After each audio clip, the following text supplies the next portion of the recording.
আল্লাহর নবী বললেন তিনটা আমল যদি করো, তিনটা আমল দুনিয়ার শ্রেষ্ঠ আমল, শ্রেষ্ঠ চরিত্র, কিয়ামতের ময়দানে আল্লাহর আদালতে যে আমলগুলি খুব ভারী হয়ে যাবে, এই তিনটা আমল যদি করো, প্রথম হলো তাসিল মান কাতাক, তোমার যে রক্তের আত্মীয়, তোমার যে আপন সম্পর্কের আত্মীয় তোমার সঙ্গে সম্পর্ক ছিন্ন করেছে, সম্ভব হলে তার সাথে তুমি সম্পর্ক জোড়া লাগাও।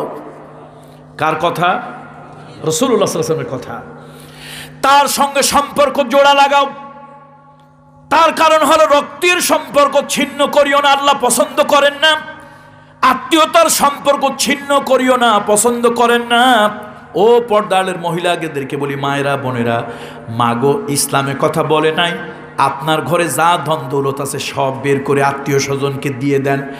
ইসলামে কথা একবারও বলে নাই আত্মীয় স্বজন এলে গরু ছাগল জবা দিয়ে খাওয়ানোর কথা বলে নাই, বরং ইসলাম বলেছে, নবী মুহাম্মদ রাসূলুল্লাহ বলেছে, তোমার রক্তের সম্পর্কগুলো ছিন্ন করিও না, তাদের সাথে একটা হৃদয়ের সম্পর্ক রাখো। তাসিল মান কাতাক, যদি কোনো আত্মীয় তোমার সঙ্গে সম্পর্ক ছিন্ন করে দেয়, ওই সম্পর্ক তুমি যদি আবার জোড়া লাগাও, আল্লাহ নবী বলেন দুনিয়ার তুমি একটা শ্রেষ্ঠ আমল করলে ও আমার উম্মত, আর কিয়ামতের দিন মিজানের পাল্লায় তোমার এই আমল ভারী হয়ে যাবে। আল্লাহ তাআলা বলেন, وَإِذْ أَخَذْنَا مِيثَاقَ بَنِي إِسْرَائِيلَ لَا تَعْبُدُونَ إِلَّا اللَّهَ وَبِالْوَالِدَيْنِ إِحْسَانًا وذي القربى واليتامى والمساكين وقولوا للناس حسنا وأقيموا الصلاة وآتوا الزكاة ثم توليتم إلا قليلا منكم وأنتم معرضون। আল্লাহ তাআলা বলেন, তোমরা স্মরণ করো ওই সময়ের কথা আমি যখন প্রতিশ্রুতি নিয়েছিলাম, ওয়াদা নিয়েছিলাম বনি ইসরাইলদের থেকে, লা তা'বুদুনা ইল্লাল্লাহ, আল্লাহ ছাড়া কারো কোনো ইবাদত বন্দেগী দাসত্ব করবে না। ওয়াবিল ওয়ালিদাইনি ইহসানা, যে মা বাপের মাধ্যমে, যে মা বাপের কারণে সুন্দর পৃথিবী দেখলাম, সুন্দর পৃথিবীর রূপরস অনুভব করলাম, ওই মা বাপের প্রতি সদাচরণ করবে। ওয়াযিল কুরবা ওয়াল ইয়াতামা ওয়াল মাসাকিন, ও রক্তের আত্মীয়, নিকট আত্মীয়র হক আদায় করবে, এতিমের সঙ্গে সদাচরণ করবে, আর অভাবী মিসকিনদের অভাব পূরণে সাহায্য করবে। ওয়াকুলু লিন্নাসি হুসনা, মানুষের সঙ্গে সুন্দর সংযত কথা বলবে।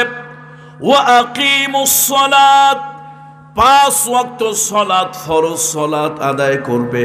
ওয়া আতুজ যাকাত, আর ধনী আর বড়লোক, ধনী আর গরিব, এই দুই সম্প্রদায়ের মধ্যে অর্থনৈতিক ব্যবধানকে ঘোষানোর জন্য, মানুষে মানুষে বৈষম্য দূর করে দেওয়ার জন্য, তোমাদের টাকা পয়সা হলে তার থেকে যাকাত আদায় করবে। সুবহানাল্লাহ। সুম্মা তাওয়াল্লাইতুম ইল্লা কালিলাম মিনকুম ওয়া আনতুম মুরিদুন, কিন্তু দুর্ভাগ্য, তোমরা অধিকাংশই দাম্ভিকতার কারণে, অহংকারের কারণে আল্লাহর সাথে ওয়াদা থেকে মুখ ফিরিয়ে নিলে। আপনারা লক্ষ্য করেছেন কিনা জানি না, এখানে 8টা বিষয় কথা বলা হয়েছে। কয়টা বিষয় বলুন তো? 8টি বিষয়ে কথা বলা হয়েছে। প্রথম হলো ইবাদত, দাসত্ব, গোলামি, বন্দেগি, হুকুমের তাবেদারি কার হবে স্পষ্ট আল্লাহ তাআলা তা জানিয়ে দিয়েছেন। 2 নম্বরে হলো হিন্দু, বৌদ্ধ, খ্রিস্টান, মুসলমান, ধনী গরিব যেই হোক, আল্লাহর বিধান সকলের জন্য, সামাজিক বিধান। এই পৃথিবী যাদের কারণে দেখতে পেয়েছো তারা হলো মা আর বাবা। সে মা বাবার সাথে সুন্দর সংযত আচরণ করবে, ইহসান করবে।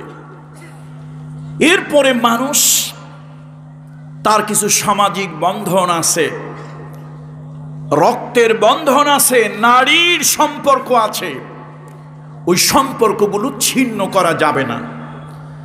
জঙ্গলের পশু আছে, পশুরও বাপ থাকে, চাচা থাকে, ভাই থাকে, বোন থাকে, কিন্তু পশু পশু, ও চেনে না কে তার ফুফু, কে তার খালা, কে তার চাচা, কে তার বাবা। জঙ্গলের পশু চেনে না, কিন্তু মানুষ তো আশরাফুল মাখলুকাত। এই মানুষ যেন তার আপন সম্পর্কগুলো চিনতে পারে, মূল্যায়ন করতে পারে যথাযথ। সেই জন্যই আল্লাহ তাআলা ওয়াজিল কুরবা, নিকট আত্মীয়র হক আদায় করার কথা আল্লাহ তাআলা বলে দিয়েছেন। সমাজে কিছু লোক আছে আপনজন হারিয়ে, বিশেষ করে বাবা মা হারিয়ে অসহায় হয়ে যায়, অরফানেজ, এতিম। এই এতিমরা সমাজের বোঝা যেন না হয়, মানুষ যেন তাদের সাথে সংযত আচরণ করে, দয়ার আচরণ করে। তাদের ধন দৌলত এতিমের আপনজনেরা যেন আত্মসাৎ না করে, সেজন্য এতিমের প্রতিও আল্লাহ তাআলা সদয় হওয়ার জন্য, সদাচরণের জন্য বললেন। সমাজে এক শ্রেণীর মানুষ আছে যাদেরকে বলা হয় মিসকিন, আরেক শ্রেণীর মানুষ আছে ফকির, যারা হাত পেতে ভিক্ষা করে, সাইল। এই যে সাইলগুলি যার তার কাছে হাত পাতে, তাদের চোখের পর্দা নাই, লজ্জা নাই, ওদের প্রয়োজন হলেই হাত পাতে, ওদের পেট কোনোভাবে চলে যায়। কিন্তু সমাজে কিছু গরিব মানুষ আছে, মিসকিন আছে, বউর পরনে কাপড় নাই, ঘরে খাবার নাই, 200-500 টাকার জন্য ছেলেটা মেয়েটা স্কুল মাদ্রাসায় যেতে পারে না। একবেলা খেয়েছে, আর এক বেলা খাবার জোগাড় এখনো হয়নি, কিন্তু তার আভিজাত্যের কারণে, বংশের কারণে, মর্যাদার কারণে যার তার কাছে গিয়ে হাত পাততে পারে না। পৃথিবীর সব মানুষগুলো তাকে ভুলে গেলেও আরশে আজিমের মালিক আল্লাহ তাআলা তাকে ভুলে যান নাই। সে মিসকিনের কথা আল্লাহ তাআলা বলেছেন। এবার আসুন, মানুষ তো জঙ্গলের পশু নয়, মানুষ হচ্ছে এমন সৃষ্টি ফেরেশতার থেকেও মূল্যবান, ফেরেশতার থেকেও মর্যাদাশীল। সুতরাং মানুষ যদি মানুষের মতো আচরণ না করে, সেটা তো মানুষ না, অমানুষ। এই জন্য আল্লাহ তাআলা শিক্ষা দিলেন, শোনো, পৃথিবীর সব ধর্মের, সব জাতির, সব বর্ণের মানুষের সাথে মানবিক আচরণ করবে, মানবিক কথা বলবে। ওয়াকুলু লিন্নাসি হুসনা, মানুষের সাথে সুন্দর, সংযত, বিনম্র কথা বলো। এরপরে যে 2টা গুণ অর্জন করার জন্য বললেন, এটা হলো ইসলামী শরীয়তের খুব গুরুত্বপূর্ণ 2টা দিক। একটা হলো ইবাদতের দিক থেকে শ্রেষ্ঠ, তার নাম সালাত। আর একটা হলো অর্থনৈতিক দিক থেকে শ্রেষ্ঠ, তার নাম যাকাত। আল্লাহ তাআলা ইসলামের পঞ্চস্তম্ভ, অন্যান্য ইবাদতের কথা না বলে এই 2টা ইবাদত, 2 দিকের 2টা শ্রেষ্ঠ ইবাদত আল্লাহ তাআলা তুলে ধরলেন। ওয়া আকিমুস সালাত, নামাজ কায়েম করবে, ওয়া আতুজ যাকাত, যাকাত আদায় করবে। তাহলে আজকে 8টা বিষয়ের উপর আমরা সংক্ষিপ্ত কথা বলবো। আমি অন্য কোনো বিষয় নিয়েও কথা বলতে পারতাম, কিন্তু যখন আমি শুনলাম যে 42তম মাহফিল, আমার চিন্তা ভাবনা হলো যে মাহফিলটা যেন সমাজের কিছু কাজে লাগে, সমাজ পরিবর্তন হোক, মানুষ পরিবর্তন হোক, আল্লাহর কোরআন এবং রাসূলুল্লাহর আদর্শ দিয়ে। কি দিয়ে বলুন তো? আল্লাহর কোরআন আর রাসূলুল্লাহর আদর্শ দিয়ে। সেই আলোকেই আমি এই সূরা থেকে তেলাওয়াত করেছি, এই সূরার একটি মাত্র আয়াতে মুকাদ্দাসা। দেখুন, কোরআন হলো জামিউল মানি, যার শব্দ কম কিন্তু অর্থ বেশি। অনার্স মাস্টার্সে আমরা একটি সাবজেক্ট পড়েছি, এটা হলো ফিলোলজি, বাংলায় বলে ভাষা তত্ত্ব। এটা মাদ্রাসায় বলে ফিকহুল লুগা। জগৎ বিখ্যাত অনেক বড় বড় স্কলার এই সাবজেক্টগুলো লিখেছেন। তো ফিলোলজিতে আমরা পড়ে যেটুক বুঝেছি, যেই ভাষার শব্দকোষ বেশি, শব্দ ভাণ্ডার বেশি, প্রতিশব্দ বেশি, ওই ভাষা রিচ ল্যাঙ্গুয়েজ, সমৃদ্ধ ভাষা, ধনী ভাষা। এখন কিছু সহজ সরল মানুষ যারা খুব বেশি পড়াশোনা করেন নাই, তারা মনে মনে বলতেছে, আনসারী সাহেব আমরা তো জানি যাদের টাকা পয়সা ধন দৌলত বাড়ি গাড়ি আছে তারা ধনী। আচ্ছা ভাষা তো ভাষা, এটারই আবার টাকা পয়সা ধন দৌলত আছে নাকি? এটা আবার ধনী হয় কেমনে? দেখুন, যেই ভাষার প্রতিশব্দ শব্দকোষ বেশি ওই ভাষা ধনী। পৃথিবীতে একটি মাত্র ভাষা কোরআনের ভাষা, আল্লাহর ভাষা, জান্নাতের ভাষা। এই ভাষা এত সমৃদ্ধ, একটা শব্দের 200, 250, 500 পর্যন্ত প্রতিশব্দ আছে। আল্লাহু আকবার। তাহলে কোরআন শরীফ সেই ভাষায় অবতীর্ণ হয়েছে। আপনারা ভাববেন না এটা রিয়াল আনলে ভালো হতো, আপনারা ভাববেন না 5-10 মিনিটের ভিতরে আমি এই ছোট্ট একটা আয়াতের কথা বলে শেষ করব, এইরকমটি নয়। রাতের পরে রাত চলে যাবে, দিনের পর দিন চলে যাবে। আল্লাহর কোরআনের বক্তব্য বলা শুরু করলে শেষ হবে না। সুবহানাল্লাহ। আল্লাহ তাআলা তার নবী মুহাম্মদুর রাসূলুল্লাহ সাল্লাল্লাহু আলাইহি ওয়াসাল্লামকে আল্লাহ তাআলা তার জীবনে 3000-এর উপরে মুআজিজা দিয়েছেন। অলৌকিক ঘটনা নবীজির জীবনে 3000-এর বেশি হয়েছে। দুনিয়ার সব মুফাসসির মুহাদ্দিস একমত পোষণ করেছেন, আল্লাহর নবীর জীবনের সব থেকে বড় মুআজিজার নাম হলো কোরআন। আল্লাহু আকবার। সব থেকে বড় মুআজিজার নাম কি? এখন অনেকে বলতেছে, হুজুর মুআজিজা কারে কয়? তাই তো চিনি না। কোন জিনিস চেনা জানা থাকলে কঠিন জিনিসও সহজ, আর চেনা জানা না থাকলে সহজ জিনিসও কি কঠিন। একটা গল্প বলি, আবার মাইন্ড করেন না। এক এলাকায় বন্যা হয়েছে, তো বন্যার পানিতে কি যেন একটা ভেসে আসছে। এখন গ্রামের লোকজন একটা চিন্তায় পড়ে গেছে, জিনিসটা কি? কোনোদিন দেখি নাই, চিনিও না। এখন অনেকের মনের মধ্যে ভয়, এটা কি কোনো গজব, কোনো বালা, কোনো মুসিবত? জিনিসটা কি? শেষে গ্রামের সব থেকে বুদ্ধিমান লোকটা তার কাছে গেছে, গিয়ে কয়, দেখেন বন্যার পানিতে কি একটা ভেসে আসছে, এটা কি আযাব না গজব, বালা না মুসিবত, তা তো জানি না। এখন কি যে সর্বনাশ, আমরা তো দুশ্চিন্তায় পড়ে গেলাম। লোকটা কয় যে, হারে আমি মরে গেলে তোরা কেমনে দুনিয়ায় থাকবি? তোরা কিচ্ছু পারিস না। আচ্ছা ঠিক আছে চল। তারে নিয়ে গেছে। উনি অনেকক্ষণ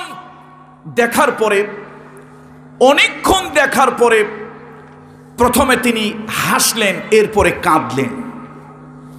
পাবলিক চিন্তা করলো, সর্বনাশ, নাজার জিনিসটা কি কঠিন কোনো বালা মুসিবত হবে। উনি কেনই বা হাসলেন, কেনই বা কাঁদলেন? জিজ্ঞেস করলো, জনাব বিষয়টা কি? কয় যে, দেখো আসলে বিষয়টা কি আমি নিজেও বুঝি নাই, জিনিসটা কি, এই জন্য হাসলাম। আর কাঁদলেন কেন? কাঁদলাম, আহারে আমি মরার পরে তোদের কি অবস্থা হবে। আসলে বিষয়টা ছিল একটা ঢেকি। কি ছিল বলেন তো? কথা বলে না পাবলিক। কি ছিল? খুব কঠিন জিনিস, কোনো আযাব গজব বিপদের জিনিস, কিন্তু এটা কেউ দেখে নাই, চেনে নাই। এই জন্য না চেনার কারণে সহজ জিনিস তাদের কাছে কি হয়েছে? কঠিন মনে হয়েছে। আর যদি চিনতো, জানতো, এর থেকে সহজ সরল জিনিস কিছুই নাই। তো এই জন্য না জানলে অনেক কিছু কঠিন মনে হয়, আবার জানলে অনেক কিছু সহজ মনে হয়। আলহামদুলিল্লাহ। বন্ধুরা আমার, মুরব্বীরা আমার, রাসূলুল্লাহ সাল্লাল্লাহু আলাইহি ওয়াসাল্লামের জীবনে 3000-এর ঊর্ধ্বে মুআজিজা হয়েছে। দুনিয়ার সকল উলামা ইকরাম এই ব্যাপারে একমত পোষণ করেছেন। আল্লাহ রসুলের জীবনের যতগুলো মুআজিজা হয়েছে, তার মধ্যে শ্রেষ্ঠ মুআজিজার নাম হলো কোরআন। আল্লাহু আকবার। 2 নম্বরে মুআজিজার নাম হলো মেরাজ, যেটা বোধহয় সন্ধ্যার পরই আমাদের মাওলানা সাদিক সেকান্দার সাহেব, বৃহত্তর সিলেটের কৃতি সন্তান, তিনি এই বিষয়ে কথা বলেছেন, টাচ দিয়েছেন। তৃতীয় মেরাজ ছিল রাসূলুল্লাহর তৃতীয় মুআজিজা ছিল খানায় কাবার পূর্ব পাশে দুটো ছোট ছোট পাহাড় আছে, একটির নাম সাফা, একটির নাম মারওয়া। এই সাফা এবং মারওয়া পাহাড়ের পূর্ব দিকে বিশাল একটা পাহাড় আছে, এটার নাম হলো জবালে আবু কুবাইস। এই জবালে আবু কুবাইসের উপরে রাসূলুল্লাহ সাল্লাল্লাহু আলাইহি ওয়াসাল্লাম হাতের ইশারা দিয়ে চাঁদকে দুই টুকরা করে ফেলেছিলেন। এরপরে রাসূলুল্লাহ সাল্লাল্লাহু আলাইহি ওয়াসাল্লামের জীবনের অন্যতম একটি মুজিজা হলো হুজুর ইশারা করেছেন, গাছ হেঁটে হেঁটে রাসূলুল্লাহর কাছে এসেছে। আরেকটি মুজিজা, এই উপমহাদেশের একজন বিদগ্ধ আলিম, যিনি হচ্ছে তাফসীরে মারিফুল কোরআনের প্রণেতা, তিনি হলেন মুফতি শফি রাহিমাহুল্লাহু তাআলা নব্বরাল্লাহু মারকাদাহু ওয়া জাআলাল জান্নাতা মাসওয়াহু। তিনি একটা উল্লেখযোগ্য মুজিজা তার খাতামুন নবিয়্যিন কিতাবে লিখেছেন, রাসূলুল্লাহর সাথে একটি সাপ কথা বলেছিল। বলুন সুবহানাল্লাহ। তাহলে বন্ধুরা আমার, আল্লাহর নবী বিশ্ব নবী মুহাম্মদ রাসূলুল্লাহ সাল্লাল্লাহু আলাইহি ওয়াসাল্লামের জীবনে ৩,০০০-এর উপরে মুজিজা হয়েছে। নবুয়ত বোঝানোর জন্য আল্লাহ তাআলা সব নবীদেরকে কম বেশি মুজিজা দিয়েছেন। যেমনটি আল্লাহ তাআলা মুজিজা দিলেন দাউদ আলাইহিস সালামকে। হযরত দাউদ আলাইহিস সালামকে আল্লাহ দিয়েছিলেন সুরের মুজিজা। তিনি যদি নদীর ধারে, সমুদ্রের পারে সুরেলা কণ্ঠে যদি তিনি জবুর তেলাওয়াত করতেন, তাহলে ওই প্রাণী, জঙ্গলের প্রাণী কাছে চলে আসতো, আর জলচর প্রাণীগুলো, সমুদ্রের প্রাণীগুলো ডাঙ্গায় উঠে যেত। কোনো পাখি যদি উঠতে থাকতো, দাউদ পয়গম্বরের জবানে এমন সুরেলা কণ্ঠে আসমানি কিতাব শুনে পাখি তার ওড়া ভুলে যেত, আর দাঁড়িয়ে তন্ময় হয়ে তার জবানের কথা শুনত। সুবহানাল্লাহ। আরেকটি মুজিজা ছিল দাউদ পয়গম্বরের। এক এক নবীর এক এক ধরনের different kinds spiritual thing, spiritual matter, সবার একরকম না। দাউদ পয়গম্বর আলাইহিস সালাম, তার আরেকটা মুজিজা ছিল, তিনি যদি লোহা হাতের মধ্যে নাড়াচাড়া করতেন, লোহা মোমের মতো নরম হয়ে যেত। দুই হাতে লোহাকে চাপ দিলে গলে গলে পড়ে যেত। আল্লাহ তাআলা মুজিজা দিয়েছিলেন হযরত মূসা আলাইহিস সালামকে। মুজিজা একদম সিম্পল, একটা লাঠি। কি বলুন তো? একটা লাঠি, একদম সিম্পল একটা জিনিস। এর মধ্যে যে এত কেরেশমা আছে, এর ভিতরে এত আপনার অলৌকিকত্ব আছে, মূসা আলাইহিস সালাম নিজেও জানতেন না। আল্লাহু আকবার, আল্লাহ তাকে জানিয়েছেন। মূসা আলাইহিস সালাম শুআয়ব আলাইহিস সালামের ছাগল চড়াচ্ছেন, মাঠে ঘাটে তিনি ছাগল চড়াচ্ছেন, ক্লান্ত হয়ে একটু শুয়ে পড়েছেন, চোখ লেগে গেছে। ওই পাহাড় থেকে নেকড়ে বাঘ এসে ছাগলের পালের উপরে আক্রমণ করেছে। মূসা আলাইহিস সালাম তো ঘুমাইছে, লাঠি মাথার নিচে দিয়ে একটু আরাম করে ঘুমাচ্ছে। লাঠি হইল বালিশ। যেই না হিংস্র প্রাণী এসে, জঙ্গলের অথবা পাহাড়িয়া নেকড়ে বাঘ ছাগলের পালের উপরে এসে আক্রমণ করেছে, অমনি মাথার নিচ থেকে ও লাঠিটা, মুজিজার লাঠিটা উঠে গিয়া সব হিংস্র প্রাণী পিটাইয়া দূরে সরায় দিয়া ওই ছাগলগুলোকে এক জায়গায় জমা করে আবার লাঠি মাথার নিচে এসে ঢুকে গিয়েছে। মূসা আলাইহিস সালাম বিরাট লম্বা চূড়া এক সময় পার করলেন, মাদায়েনে পার করলেন। আল্লাহ তাআলা পয়গম্বরকে বললেন, শোনো মূসা, আমি তো তোমার শুধু শ্বশুর বাড়ি মধুর হাড়ি, শ্বশুর বাড়িতে আরামায়েশ করার জন্য তোমার নবুয়ত দেই নাই। তুমি যাও জালিম ডিক্টেটর স্বৈরাচারী বাদশার সামনে সত্যের দাওয়াত দেওয়া হলো, নবী আনা সব থেকে বড় সুন্নত। যাও ফেরাউনের সামনে গিয়ে আমার হকের দাওয়াত তুমি তুলে ধরো। মূসা আলাইহিস সালাম চলে এলেন, দাওয়াতি কার্যক্রম শুরু করলেন। এখন মূসা আলাইহিস সালামের সাথে ফেরাউনের বাক বিতণ্ড হলো। ফামান রব্বুকুমা ইয়া মূসা, এ মূসা, আমি তো খোদা। মূসা কয়, বেটা তুই কি খোদা না তুই হুদা? এমটি ভেসেল সাউন্ড মার্চ, শূন্য কলসি বাজে বেশি, তুই কিসের সাতার খোদা? তুই তো একটা হুদা। কয় যে মুসা এত কিছু বলিও না, আমার পাওয়ার দেখো। এই জাদুকরেরা কই?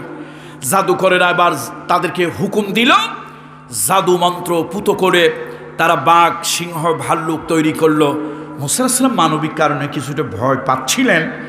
আল্লাহ তাআলা তার দিলের মধ্যে সাহস দিলেন, মুসা ওরা দেখাচ্ছে জাদু, তুমি তো জাদু দেখাবে না। জাদুর বাবা হলো মুআজিজা।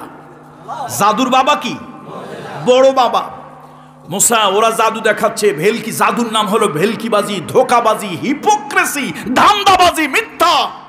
আর তুমি যেটা দেখাবে এটা মুআজিজা, এটা মিথ্যা নয়, সত্য। হাতে লাঠি ছাড়ো। মুসা আলাইহিস সালাম হাতে লাঠি ছেড়ে দিয়েছে। আল্লাহ, বিরাট বড় অজাগার হয়েছে, ঠোঁট একটা নিচে একটা উপরে, দেখতেছে সবাই কি ভাগি না থাকি। হারি বাপরে, যেই বড় মুখ যদি ধরে তাহলে তো সব পেটের মধ্যে চলে যাবে। মুসা আলাইহিস সালাম নিজেও কিছুটা হেজিটেশন ফিল করছিলেন, দ্বিধা দ্বন্দ্ব করছিলেন। আল্লাহ তাআলা বললেন, ভয় করো না, ধরো। যেই না স্পর্শ করলেন, আবার সে লাঠি আবার তার পূর্বের চরিত্রে ফিরে এলো। বলুন সুবহানাল্লাহ। তাহলে সব নবীকে আল্লাহ তাআলা মুআজিজা দিয়েছেন। যেমন ঈসা আলাইহিস সালাম, তার অনেকগুলো মুআজিজার ভিতরে একটি মুআজিজা হলো পয়গম্বর ঈসা আলাইহিস সালাম যত বড় পুরাতন কবর হোক, কবরের কাছে গিয়ে যদি বলতেন কুম বিইজনিল্লাহ, আল্লাহর হুকুমে জিন্দা হও, দাঁড়িয়ে যাও, কবরের সেই প্রাণী মানুষ সে জিন্দা হয়ে যেত আল্লাহর হুকুমে এবং কথা বলতো ঈসা আলাইহিস সালামের সঙ্গে।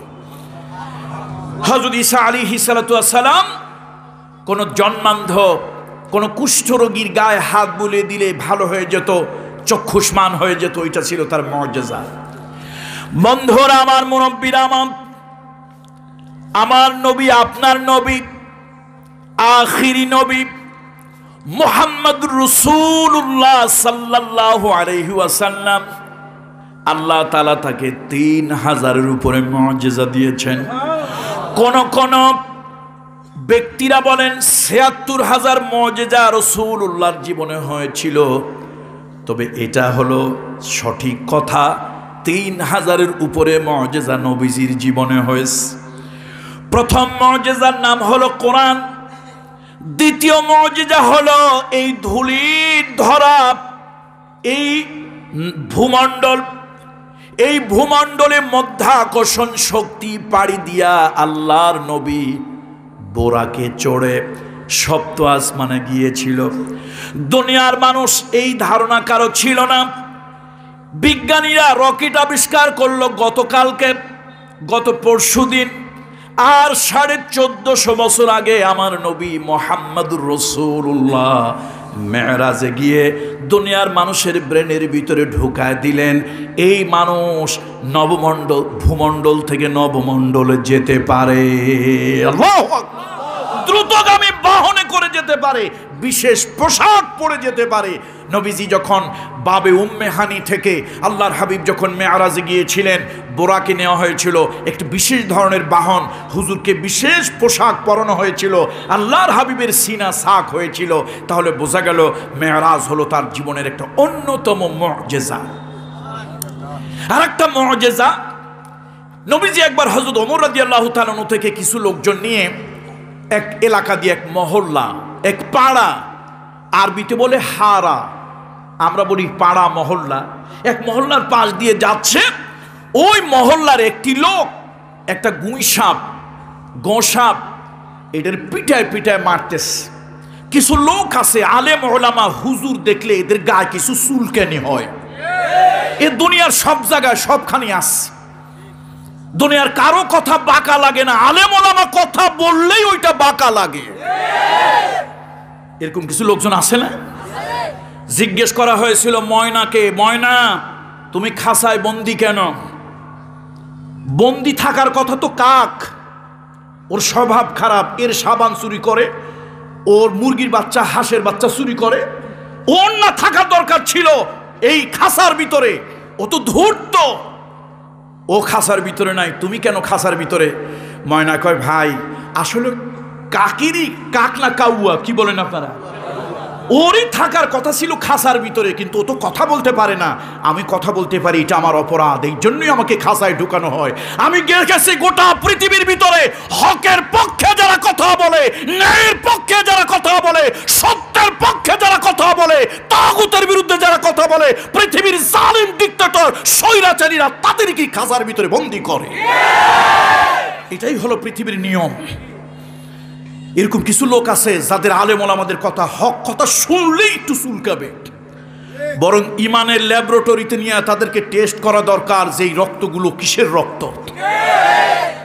মুহাম্মদ সাল্লাল্লাহু আলাইহি ওয়াসাল্লাম যাচ্ছে, আচ্ছা বলেন, তার মতো ভালো মানুষ, মহামানব, উত্তম চরিত্রের মানুষ, মানবিক গুণের মানুষ পৃথিবীতে কি দ্বিতীয় আরেকজন কেউ ছিল? সেই নবীরে দেখেও কিছু লোকের গায়ে চুলকানি হয়েছে। সাইয়েদনা ওমর রাদিয়াল্লাহু তাআলার সাথে আরো কিছু সাহাবীর সাথে ওই লোকটা কি পিটায় পিটায় মারতেছে, নাম কি সাপ জানো? গুসাপ। রাসূলুল্লাহকে দেখে ওর ভিতরে একটু অ্যালার্জি হয়েছে, চুলকানি হয়েছে। কই দেখো ওই যে মুহাম্মদ যায়, ডাক দিছে, ও মুহাম্মদ। এরকম ডাক দেওয়া জায়েজ না হারাম? জায়েজ না হারাম? কেন হারাম? আল্লাহ তাআলা নিজে কখনো রাসূলুল্লাহকে এইভাবে ডাকেন নাই। আল্লাহ নিজে সব পয়গম্বরদেরকে আল্লাহ তাআলা নাম ধরে ধরে ডেকেছেন। ইয়া আদম উসকুন আনতা ওয়া যাওজুকাল জান্নাহ, ইয়া ইয়াহইয়া খুযিল কিতাবা বিকুওয়া, ওয়া নাদাইনাহু আইয়া ইব্রাহিম قد صدقت الرؤيا إنا كذلك نجزي المحسنين। সব নবীকে আল্লাহ এরকম এই বলে ডেকেছেন। কারে আল্লাহ এই বলে ডাকেন নাই? কথা বলে না পাবলিক। কারে ডাকে নাই? মুহাম্মদ সাল্লাল্লাহু আলাইহি ওয়াসাল্লামকে একবারের জন্য আল্লাহ তাআলা এই মুহাম্মদ এইভাবে আল্লাহ কখনো ডাকেননি। আল্লাহ যারে ডাকে নাই, পৃথিবীর কার বাবার ক্ষমতা আছে আমার নবীর ওইভাবে ডাকা? বলেন, কারো ক্ষমতা আছে? কত বড় বেয়াদব! মুহাম্মদ সাল্লাল্লাহু আলাইহি ওয়াসাল্লাম যাচ্ছে, ওর গায়ের মধ্যে একটু চুলকানি হয়েছে, অ্যালার্জি। ও বাঁকা চোখে তাকায় কয়, মুহাম্মদ তুমি নাকি নবী হইছো, তো তুমি যদি সত্যবাদী নবী হও, এই গোসাপটা বলুক যে তুমি আল্লাহর নবী। সাইয়েদনা ওমর তো একটু জালালি তবিয়তের মানুষ, মেজাজ গরম হয়েছে। ইসলাম গ্রহণ করছি তো কি হয়েছে? ইয়া রাসূলুল্লাহ একটু বলেন, কাফেরের বাচ্চারে থাপড়াই ওর দাঁতগুলো আমি ছুটাই দেই। আল্লাহ নবী বলছে, ইসবির ইসবির ইয়া ওমর ইসবির। আর একটু শান্ত হও ওমর, এত উত্তেজিত কেন? হুজুর আপনারে নাম ধরে ডাকে, আবার বলে ওই গুইসাপরে পিটায় পিটায় মারতেছে, আর গুইসাপ নাকি আপনার কথা বলবে। নবীজি কয়, ওমর এত রাগ হইছো কেন তুমি? আচ্ছা আল্লাহ তাআলা চাইলে গুইসাপর দিয়ে কথা বলাইতে পারে না? ওলামা ইকরাম যারা আছেন তাদের উদ্দেশ্যে বলি, জগৎ বিখ্যাত মুহাদ্দিস ইমাম বুখারী রাহিমাহুল্লাহু তাআলা তার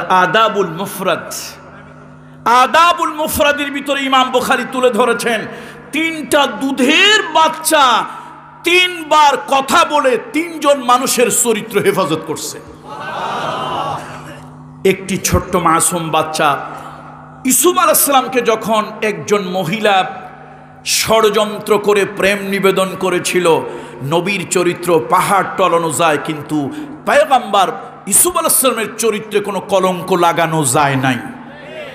শেষ পর্যন্ত জুলাইখা ষড়যন্ত্র করে না পেরে ইউসুফ আলাইহিস সালামের চরিত্রে একটা তহমত লাগাই দিল, কয় সে আমার উন্নত যৌবনে, আমার এই যৌবনের উপরে সে হাত লাগিয়েছে। নাউজুবিল্লাহ। ইউসুফ আলাইহিস সালাম কয়, আল্লাহ এতদিন শুনছি বাড়িওয়ালা চোরের দৌড়ায়, এখন দেখি উল্টা চোরে কারে দৌড়ায়। ও মাবুদ, এটা কি হইল? আল্লাহ তাআলা ইশারা দিলেন, ইউসুফ চুপ থাকো, ব্যবস্থা আমি আল্লাহ তাআলা করে দিব। ওই ঘরে একজন আত্মীয়ার বাচ্চা দোলনায় দুলছিল। মিশরের অর্থমন্ত্রী আজিজে মেসের যখন দরজায় ঢুকলো, জুলাইখা তার সামনে যখন, তার কাছে যখন জুলাইখা অভিযোগ করলো, ইউসুফ আলাইহিস সালাম বললেন, মাআযাল্লাহ, আমি তো অসহায়, আমার পক্ষে কথা বলার কেউ নাই, আমার পক্ষে আল্লাহই আছে, যার কেউ নাই তার কে আছে? ইউসুফ আলাইহিস সালাম, তার তো পক্ষে কোনো সাক্ষী পাওয়ার কথা নয়, দেখেন আল্লাহ তাআলার কি কুদরত। ওই দোলনার মধ্যে ছোট্ট বাচ্চাটা দুলতেছিল, বাচ্চাটা বললে, এই আজিজে মেসের অর্থমন্ত্রী, পরিকল্পনা মন্ত্রী, ভালো করে শোনো শোনো, তোমার জুলাইখার কাপড় যদি সামনে পিছনে ছেঁড়া হয় বুঝবা ইউসুফ মানুষটা খারাপ। যদি ইউসুফের জামা সামনের দিক থেকে ছেঁড়া পাওয়া যায় বুঝবা ইউসুফের চরিত্র খারাপ। কিন্তু যদি ইউসুফের জামা পিছন দিক থেকে ছেঁড়া পাওয়া যায় বুঝবা তোমার তোতা পাখিটাই খারাপ। বুঝছেন নি? কে নাম বলা লাগবে? বলা লাগবে না, বললে চাকরি থাকবে না। ভাইরা আমার, তৃতীয় আরেকটা সন্তান, দুধের বাচ্চা, ইনোসেন্ট, একটা সদ্য প্রসূত নবজাতক, তার নাম হলো ঈসা রূহুল্লাহ। এই তার মা বাইতুল মুকাদ্দাসে খিদমত করে, মানত করছিল। এখন এই মানত পুরো করার জন্য বাইতুল মুকাদ্দাসে দিছে। এখন মেয়ে মানুষ, ওই মুসল্লিরা যখন থাকে না, ঝাড়ু টাড়ু দিয়ে পানি তুলে সে তার হুজরার ভিতরে গিয়ে রুমটা আটকায় দেয়, কেউ যেন না প্রবেশ করতে পারে। একদিন সব কাজ কারবার করে একটা গোপন জায়গায়, পূর্ব দিকের একটা গোপন কামরার ভিতরে গোসল করার জন্য যেই গেছে, একটা সুন্দর সুদর্শন যুবক তার সামনে গিয়ে হাজির। মারিয়াম ভয় পেয়ে বলল, তুমি যদি ইনকুনতা তাকিয়া, তুমি যদি মুত্তাকি হও, আল্লাহকে ভয় করো, তুমি এখান থেকে চলে যাও। আমি একটা অ্যাডাল্ট, আমি একটা সাবালিকা, প্রাপ্তবয়স্ক একটা মহিলা, তোমার মতো একজন যুবক, লজ্জা নাই, ভয় নাই, শরম নাই, তুমি আমার কলঙ্ক দেওয়ার জন্য আমার রুমের মধ্যে ঢুকে গেছো মিয়া, তাড়াতাড়ি চলে যাও। লোকটাকে সিল্লে সিল্লি করিও না, আমি তো মানুষ না, মানুষের সুরত ধরে আসছি, আমি হইলাম রুহুল আমিন ফেরেশতা জিবরাইল, লে আহাবালাকে গোলামান জাকিয়া, আমি এখানে আসছি তোমার একটা পবিত্র সন্তান দেওয়ার জন্য। এখন বিবি মারিয়াম শুনে তার মাথা টাথা আউলে গেছে। কাইফা ইয়াকুনু লি গোলাম, আরে মিয়া তুমি কি আশ্চর্যজনক কথা বলো, আমার সন্তান হবে কেমনে? ওয়ালাম ইয়ামসাসনি বাশার, আজ পর্যন্ত কোন পুরুষ মানুষ আমার গায়ে স্পর্শ করেনি, তার সাথে দৈহিক সম্পর্ক হওয়া তো দূরের কথা, কোন পুরুষ আমার গায়ে স্পর্শ করে নাই, তাহলে আমার বাচ্চা হবে কেমনে? কয় যে আল্লাহ চাইলে এভাবেই হয়। রুহুল আমিন জিবরাইল একটি ফুল ওই মারিয়াম আলাইহিস সালামের সামনে যখন ধরলেন, ফুলটা নিয়ে তিনি নাকের কাছে যখন ঘ্রাণ শুঁকতে গেলেন, ওই ফুলের ভিতর থেকে আল্লাহ তাআলার নির্দেশ ঈসা আলাইহিস সালামের রূহ বিবি মারিয়ামের পেটের ভিতরে চলে গেল, গর্ভবতী হয়ে গেলেন তিনি। এবার সন্তান প্রসব করার যখন সময় হলো, তখন তিনি একটা নির্জন জায়গা গিয়া ঈসা আলাইহিস সালামকে প্রসব করলেন। সন্তানটাকে কোলে নিয়ে আকাশের দিকে তাকিয়ে বলছে, আল্লাহ, এর থেকে যদি আমার মৃত্যু হতো না জানি কতই ভালো হতো। আয় আল্লাহ তাআলা, এর থেকে আমার যদি মৃত্যু হতো না জানি কতই ভালো হতো। আমি একটা অবিবাহিতা মহিলা, এই বাচ্চাটা নিয়ে যখন মানুষের সামনে যাব, লোকেরা আমাকে কলঙ্ক দেবে, থুতু দেবে, লোকেরা আমার চরিত্রের উপরে নানান কথা বলবে, লোকেরা আমাকে বাক্যবাণে জর্জরিত করবে, এর থেকে আমার মরণও যেন ভালো। আল্লাহ কয়, মারিয়াম খবরদার এই কথা মুখ দিয়ে বলিও না, দুশ্চিন্তা করে না ও মারিয়াম, তোমার ইজ্জত বাঁচানোর মালিক আমি আল্লাহ। যদি কেউ তোমারে বাজে কথা বলে, তুমি ইশারা করবে আমি রোজা রেখেছি, কোনো কথা বলবে না। তোমাদের যদি কোনো জানার থাকে, কথা থাকে, এই কোলের দুধের বাচ্চাটাকে তোমরা বলো, ইশারা করবে কিন্তু মুখ দিয়ে বলবে না। যখন তুমি বলবে, ইশারা করবে বাচ্চার দিকে, হাজার লক্ষ কোটি জনতা যদি ওই বাচ্চাকে কোনো প্রশ্ন করে, ওই দুধের বাচ্চার জবান দিয়ে আমি আল্লাহ তাআলা কথা বের করে দেব। আল আদাবুল মুফরাদ নামক কিতাবের ভিতরে ইমাম বুখারী রাহমাতুল্লাহ আলাইহি লিখেছেন, বনি ইসরাইলের একজন বড় বুজুর্গ ছিল, নাম হলো জুরাইজ। ওই জুরাইজ মায়ের দিলে আঘাত দিয়েছিল। যুবকেরা হাতে ধরি, পায়ে ধরি, অনুনয় বিনয় করি, খবরদার মা বাপের দিলে আঘাত দিও না, মা বাপের দিলে ব্যথা দিও না। আল্লাহ তাআলা কোরআনুল কারীমের ভিতরে বারবার তার গোলামি করার জন্য বলেছেন, বারবার তার ইবাদত করার জন্য বলেছেন। আল্লাহ তাআলা আল্লাহর ইবাদতের পর, আল্লাহর বন্দেগীর পর সবথেকে সুন্দর সংযত বিনম্র আচরণ যাদের সঙ্গে করতে বলেছেন তারা হলো মা বাপ। আল্লাহু আকবার। তারা কে? মা বাপ। সূরা ইস্তার মায়ের দিলে আঘাত দিয়েছিল, মা বদ্ধ করেছিল, আল্লাহ বেশ্যার মুখ না দেখাই আমার সন্তানের মৃত্যু দিও না, তাকে লাঞ্ছনা দিয়ে মৃত্যু দিও, অপমানিত করে মৃত্যু দিও। দোয়া মঞ্জুর হয়ে গিয়েছিল। অনেক লম্বা ঘটনা, সেদিকে আমি যাব না। শেষ পর্যন্ত ওই দেশের বাদশার কাছে একজন মহিলা ছোট্ট একটা বাচ্চা নিয়ে বলেছিল, এই দরবেশ আমার সাথে অবৈধ কাজ করেছে, আমার সাথে অবৈধ কাজ করেছে এই দরবেশ, এবং এই হলো তার সন্তান, সে আমাকে স্বীকৃতি দেয় না স্ত্রীর। বাদশা খুব রাগ হয়ে জোরায়েজের ইবাদতখানা ভেঙে চুরচুর মার করে দিয়েছিল, ফাঁসির জন্য তাকে নির্ধারণ করেছিল। আল্লাহ তাআলা ওই ছোট্ট বাচ্চাটার জবান থেকে কথা বের করে দিয়েছিলেন বলেই জোরায়েজের জীবন এবং চরিত্র দুটি হেফাজত হয়েছিল। বলুন সুবহানাল্লাহ। কোন কিতাব? আল আদাবুল মুফরাদ, জগৎ বিখ্যাত প্রণেতা ইমাম বুখারী নব্বরাল্লাহু মারকাদাহু ওয়া জাআলাল জান্নাত মাসওয়াহু। বন্ধুরা আমার, মনে আছে তো রাসূলুল্লাহর মুআজিজার কথাই তো বলছিলাম নাকি? কি পিটায় পিটায় মারতেছে, একেবারে কারিবুল মউত, মরার কাছাকাছি, মানে মরে নাই, জানটা কোনো মতে আছে, এখন হয়তো মরবে। ওর রাসূলুল্লাহর দেখি ওর গার মধ্যে কি হয়েছে, একটু চুলকানি হয়েছে। ওই যে মুহাম্মদ, যায় মুহাম্মদ, কত বড় বেয়াদব, আল্লাহ এরকম নবীরে কোনোদিন ডাকে নাই, আল্লাহ ইজ্জত করে কোরআনের ভিতরে ডাকছে। মুহাম্মদ সাল্লাল্লাহু আলাইহি ওয়াসাল্লামকে 5 বার আল্লাহ তাআলা তার নাম উল্লেখ করেছে, 4 বার মুহাম্মদ, 1 বার আহমদ, 1 বার নাম ধরে ডাকে নাই, পরিচয় দেওয়ার জন্য আল্লাহ নাম উল্লেখ করেছে। এত সম্মান। শুধু তাই না, সূরাতুল হুজরাতে আল্লাহ বলেছেন, খবরদার তোমরা একে অপরকে যেভাবে ডাকো আমার নবীকে যদি ওইরকম ডাকো, অসম্মান করে ডাকো, আনতাহবাতা আমালুকুম, তোমাদের জিন্দেগীর আমল আমি বরবাদ করে দেব। এখন সাইয়েদনা ওমরের কি হয়েছে, গরম মানুষ তো, মেজাজ গরম হয়েছে, ওরে থাপড়াই ওর দাঁত ছুটায় দেবে, কে ওরে ঠেকায়। নবীজি কয়, ওমর রাখো রাখো, শান্ত হও। তো নবীজি কাছে গেছে, গোত্রের অনেকগুলো লোক আসছে, সাপটারে ঘিরে ধরেছে। এখন ওই কাফেরের সাথে তাল লাগাইয়া সবাই বলতেছে, মুহাম্মদ এই গোসাপটা বলুক তুমি আল্লাহর নবী, তাহলে আমরা বিশ্বাস করব তুমি নবী, না হলে তুমি মিথ্যাবাদী। নাউজুবিল্লাহ বলবেন না? আচ্ছা বলুন, এইটা কি একটা যৌক্তিক কথা না অযৌক্তিক কথা? সাপ এমনি কথা বলতে পারে না, সাপের ভাষা থাকলেও থাকতে পারে, সেটা তার তার প্রজাতির জন্য। মানুষের ভাষা সাপের ভাষা এক ভাষা নয়। 2 নম্বরে হলো, ওর তো পিটাইয়া পিটাইয়া মারতে মারতে ওর তো জানি শেষ, ও কি বলবে?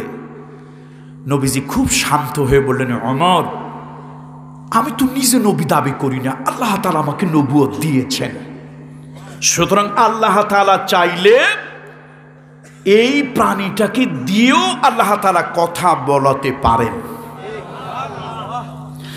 আল্লাহ নবী, বিশ্ব নবী, মানবতার মহান শিক্ষক মুহাম্মদুর রাসূলুল্লাহ সাল্লাল্লাহু আলাইহি ওয়াসাল্লাম, আল্লাহ নবী ওই সাপের দিকে এইরকম শাহাদাত আঙ্গুলিটা নবীজি ইশারা করলেন আর বললেন, ওরে সাপ, আমি আল্লাহর নবী, আমি আল্লাহর নবী মুহাম্মদ ইবনে আব্দুল্লাহ, তুমি আমার ব্যাপারে যা জানো তা বলে দাও। তুমি আমার ব্যাপারে যদি কিছু জানো, আল্লাহর পক্ষ থেকে তুমি বলে দাও, সাক্ষ্য দাও। এতক্ষণ পর্যন্ত যেই সাপটা মরা মরা ভাব, আমার নবীর জীবনের মুজিজা, অনেক মুজিজা, তার মধ্যে অন্যতম মুজিজা হলো সাপটা এবারে দিক ওদিক তাকাতে লাগলো, আর সে এবারে স্পষ্ট ভাষায় কথা বলা শুরু করলো, ফি লিসানিন আরবিম মুবিন। সুবহানাল্লাহ, ফি লিসানিন আরবিম মুবিন, স্পষ্ট আরবি ভাষায়। ভাষার তো কিছু আঞ্চলিকতা আছে না? সিলেটের ভাষা মাশাআল্লাহ একরকম, চিটাগং কক্সবাজারের ভাষা আর এক রকম।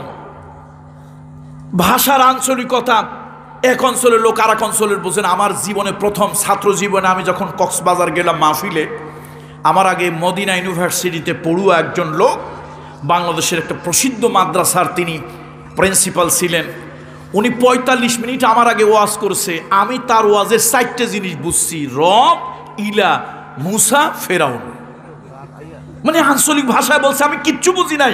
আমি তো চিন্তা করতেছি আল্লাহ কিরামান কাতিবিনরা লেখে কি, এরকম কঠিন ভাষা। মাশাআল্লাহ সিলেটের ভাষাও কিন্তু যথেষ্ট সুন্দর। যখন বলে জিওই, জিওই না, এটা আমি হাজারো চেষ্টা করছি, ওইরকম পারি না। প্রত্যেক ভাষার একটা আঞ্চলিকতা আছে, এটা খারাপ না। ভাষা হচ্ছে আল্লাহর দেওয়া শ্রেষ্ঠ দান। বলুন ভাষা কি? এটাকে হেলাসালা করবেন না, এটা নিয়ে তুচ্ছ তাচ্ছিল্য করবেন না। আল্লাহ আল্লাহ আল্লাহ আল্লাহু আকবার। আল্লাহ কোরআনে নিজে বলেছেন, ওয়ামা আরসালনা মির রাসূলিন ইল্লা বিলিসানি কওমি। আমি কোন নবীকে তার মাতৃভাষা, আঞ্চলিক ভাষা, নিজের ভাষা ছাড়া আমি আল্লাহ তাআলা নবুয়ত আর ওহী দেই নাই। কেন আল্লাহ তাআলা আঞ্চলিক ভাষা দিলেন, মাতৃভাষায় দিলেন? লিয়ুবাইয়িনা লাহুম, নবী যেন স্পষ্ট করে মানুষকে বোঝাতে পারেন। আল্লাহ আল্লাহু আকবার। তো যা হোক, গুইসাব কি করছে এবার বলেন তো? চোখ খুলেছে, চোখ খুলে এদিক ওদিক তাকায়। ফি লিসানিন আরবি মুবিন, স্পষ্ট, জড়তা, দীনতা, হীনতা মুক্ত সাধু ভাষায়, যাতে কারো বুঝতে অসুবিধা না হয়। কোন আঞ্চলিক ভাষা না। জীবনে আমার প্রথম আমি যখন ওই হজ করতে গেছি, আমি ছাত্র জীবনে প্রথম, আজ থেকে অনেক প্রায় 23-24 বছর আগের কথা। তো শুনছি জেদ্দা একটা কবর আছে, মা হাওয়ার কবর। তো মনের মধ্যে খুব লোভ জাগলো, মা হাওয়ার কবর, একটু জিয়ারত করতে যাওয়া দরকার, জেদ্দাটাও দেখা হবে, 2 kill 2 birds 1 stone। তুই কবরে গিয়া এক ইয়ামানি হচ্ছে কেয়ারটেকার, ওখানকার হারেস, জিজ্ঞেস করলাম আইনা কবর হাওয়া, মা হাওয়ার কবরটা কোথায়? সে বলল আসলে এটা আল্লাহ ভালো জানে, এটা বিল ইসমে ফাকাত, এটা শুধুমাত্র নাম। এখন কোথার থেকে লোক একটা আসছে আমি তো জানি না, প্রথমেই জীবনে গেছে, সম্ভবত মাসরি হবে, মিশরি হবে। সে আয়সা বলতেছে আইনা গবর হাওয়া, গবর হাওয়া ফেন মালুম আনতা, ফেন গবর। আমি চিন্তা করলাম সারা বাংলাদেশের গবর এই সৌদি আরবে আসলো কোথার থেকে? বাংলাদেশের কি গবর? গবর গবর বোঝেন তো, গরুতে যেটা গোবর, গোবর, এটা আমাদের আঞ্চলিক ভাষার গবর। এখন আমি একজনের জিজ্ঞেস করি, হুয়া ইয়াকুল গবর গবর গবর এস, ও খালি যে কবর কবর করে কবর, ও বলতেছে আল্লাহ কবর ইয়ানি কবর, কবর মানে কবর মানে হচ্ছে কবর। ওরা কাফরে গাইন দিয়ে উচ্চারণ করে। আমি মনে মনে চিন্তা করলাম, আল্লাহ এই জায়গাও নোয়াখালীর লোকজন আসছে। সব ভাষায় দুনিয়ার জড়তা আছে না নাই? সব ভাষায় আঞ্চলিকতা আছে না নাই? একটু আল্লাহু আকবার বলবেন না? সাপটা কোন ভাষায় কথা বলতেছে? আরবি ভাষায়। তো কোন ভাষায়? সাধু ভাষায়। আঞ্চলিক হলে কারো মনের মধ্যে কনফিউশন, হেজিটেশন, দ্বিধাদ্বন্দ্ব জাগতে পারে। কি বলল, কোন ভাষায় বলল, এক অর্থ বলতে গিয়ে আর এক অর্থ হয়ে যেতে পারে। এই জন্য ফি লিসানিন আরবি মুবিন, স্পষ্ট আরবি ভাষায় সাপের জবান থেকে বলতে লাগলো আনতা রাসূলুল্লাহ। তার প্রথম শব্দ ছিল আনতা রাসূলুল্লাহ, আনতা খাতামান নবিয়্যিন। এরকম যদি নবীজির মুআজিজা আমি বলি সারা রাত বলতে থাকবো। আমি এটা উদ্দেশ্য না, একটু অন্যদিকে চলে গেছি। আপনারা কিন্তু বোঝেন নাই, মজায় শুনতেছেন, আলেমরা বুঝে ফেলছে। এটারে বলে জুমলায়ে মুতারাজা, একদিকের কথা বলতে গিয়ে আর একদিকে চলে যাও। বন্ধুরা আমার, যা হোক, বলছিলাম রাসূলুল্লাহর জীবনে কতগুলোর মতো মুআজিজা হয়েছে? 3000-এর ঊর্ধ্বে। সকলের একমত রাসূলের জীবনের জীবন্ত মুআজিজার নাম কি? আল্লাহ, কোরআনুল কারীম। আজকে সেই কোরআন অবহেলিত। মুসলমান কোরআনকে যেভাবে দাম দেওয়া দরকার, মূল্যায়ন করা দরকার, ওইভাবে আজকে মুসলমান কোরআনকে মূল্য দিতে জানে না, দাম দিতে জানে না। যা হোক, আমি কোরআনুল কারীমের সূরা বাকারার 83 নম্বর আয়াতটা আপনাদের সামনে উপস্থাপন করেছিলাম। আর কথা বাড়াবো না, একদম দেরি আর করবো না, আমি সে আয়াতের উপরই আপনাদের সামনে কথা বলবো ইনশাআল্লাহ। আল্লাহ তাআলা কোরআনুল কারীমের সূরা বাকারার 83 নম্বর আয়াতের ভিতরে আল্লাহ তাআলা বলেন, আমি বনি ইসরাইল থেকে প্রতিশ্রুতি নিলাম তোমরা 8টা কাজ করবে, কিন্তু বনি ইসরাইল অহংকার করে দাম্ভিকতা প্রদর্শন করে মুখ ফিরায় নিল। প্রশ্ন হলো আল্লাহ তাআলা বনি ইসরাইলের কথা আমাদেরকে কেন বললেন? আমরা তো বনি ইসরাইল নয়, আমরা হলাম মুহাম্মদ রাসূলুল্লাহর উম্মত। কত ঠিক কিনা বলুন? একটা কথা বললে কি আপনারা রাগ করবেন? হুজুরদের তো আবার অনেক সময় কথাবার্তা হিসাব করে বলতে হয়, ভয় কিন্তু অনেক। ওই যে আপনারা আমাদেরকে যখন স্টেজে আনেন, স্লোগান দেন নারায়ে তাকবীর, আল্লাহু আকবার, প্রধান বক্তার আগমন, বিশেষ বক্তার আগমন, শুভেচ্ছা স্বাগতম, কিন্তু ভিতরে ভিতরে আমরা কি পড়ি জানেন? আমরা কি পড়ি তা জানেন? আমরা পড়ি লা ইলাহা ইল্লা আনতা সুবহানাকা ইন্নী কুনতু মিনাজ জালিমিন। এর কারণটা কি? ওই এক পাঞ্জাবি, পাকিস্তানি পাঞ্জাবি এক গ্রামে গেছে, কেরা যেন বলছে এই গ্রামে হিন্দু বেশি, তো বেচারার হিন্দুর উপরে হয়তো ক্ষোভ গেছে। ওই গ্রামে যারে পায় তারে জিজ্ঞেস করে তুই কি মুসলমান? এক লোকের পাইয়া বন্দুক ধরছে বুকের উপরে, তুই মুসলমান? হ্যাঁ আমি মুসলমান। আগার মুসলমান হো তো কালেমা বাতাও, মুসলমান যদি হয় তাকে তো কালেমা বলো। লোকটা তাড়াতাড়ি দেখে বন্দুকের নাল কোন জায়গায়, আর বন্দুকের নালটা কোন জায়গায়? এ বুকের উপরে। শেষে কোনো মতে ঢোক গিলা কয় লা ইলাহা ইল্লা আনতা সুবহানাকা ইন্নী কুনতু মিনাজ জালিমিন। পাকিস্তানি পাঞ্জাবির মেজাজ আরো গরম হইছে। আরে বেওকুফ, ये तो मुसीबत का दुआ है। এটা কিসের দোয়া? তোরা আমি বলতে বলছিলাম কি? কথা কয় না। তোরা আমি কি বলতে বলছিলাম? তুই বলছিস কি মুসিবতের দোয়া কেন বললি? লোকটা ঢোক আর একবার গিলে কয় সাব হাম ভি মুসিবত মে হ্যায়। বন্দুকের নালটা যেরকম ভাবে রাখছেন আপনি, তো আমি নিজেই মুসিবতে আছি।